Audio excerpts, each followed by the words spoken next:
বামেদের দৌলতেই তৃণমূল জয়ী।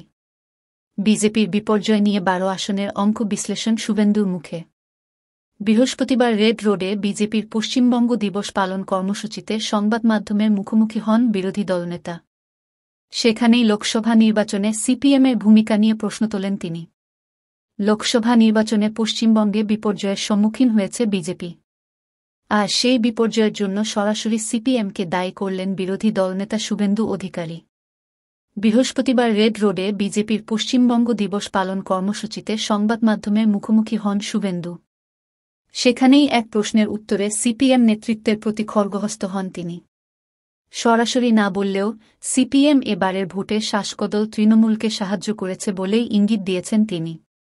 শুভেন্দু বলেন, সিপিএমের যে এজেন্ডা ছিল সেই এজেন্ডা অনুযায়ী তারা সফল হয়েছে। তারা হিন্দু ভোট কাটার জন্য দাঁড়িয়েছিল। ওখানে সুজন, এখানে সায়ন, সব্যসাচীরা সবাই দাঁড়িয়ে পড়েছিল তার আরও সংযোজন।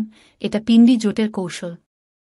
পশ্চিমবঙ্গকে যারা 34 বছর ধরে চেটে চেটে খেয়েছে, 54,000 লোককে খুন করেছে, যারা সাইবাড়ি, নানুর, নন্দীগ্রাম, সুচপুর, আনন্দমার্গী সন্ন্যাসীদের পুড়িয়েছে, সব কলকারখানাতে তালা লাগিয়েছে, তাদের এজেন্ডায় তারা সফল হয়েছে।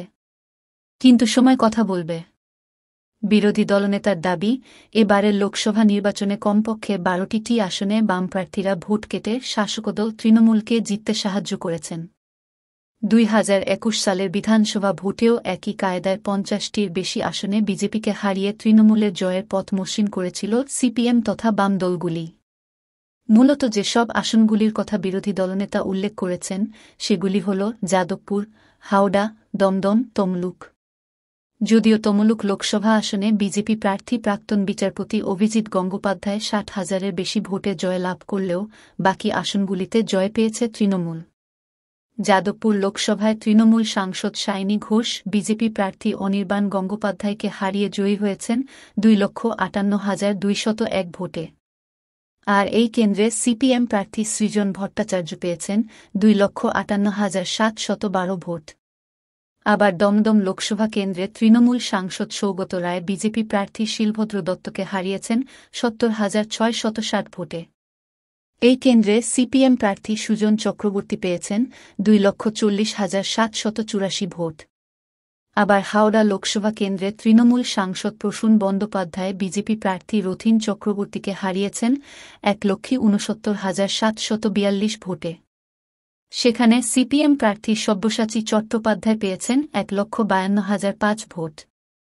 আবার বসিরহাট লোকসভা আসন দীর্ঘ সময় ধরে বামফ্রন্ট শরিক সিপিআইয়ের হাতে থাকলেও এবারের লোকসভা ভোটে আচমকাই সেই আসন সিপিআইয়ের হাত থেকে নিয়ে প্রার্থী দেয় সিপিএম। সেখানে তৃণমূল সাংসদ হাজী নুরুল ইসলাম বিজেপি প্রার্থী রেখা পাত্রকে হারিয়েছেন 3,33,547 ভোটে। এই কেন্দ্রে সিপিএম প্রার্থী নিরাপদ সর্দার পেয়েছে মাত্র 77,899 ভোট। একইভাবে বরাহনগরে বিধানসভা ভোটে এতদিন প্রার্থী দিল বামফ্রন্টের শরিক আরএসপি। আর এবারের উপনির্বাচনে সেই কেন্দ্রে বামফ্রন্টের প্রার্থী হন সিপিএমের তন্ময় ভট্টাচার্য। তিনি পেয়েছেন 26,735 ভোট। আর তৃণমূল বিধায়ক সায়ন্তিকা বন্দ্যোপাধ্যায় বিজেপি প্রার্থী সজল ঘোষকে হারিয়েছেন 8,148 ভোটে। এমনই ভোটের ফলাফলের উপর ভিত্তি করে বিরোধী দলনেতা এমন মন্তব্য করেছেন বলেই দাবি রাজ্য বিজেপি নেতৃত্বের। তবে সিপিএম নেতৃত্বের পাল্টা অভিযোগ, নিজেদের ব্যর্থতা ঢাকতে এখন এমন কথা বলছেন বিরোধী দলনেতা।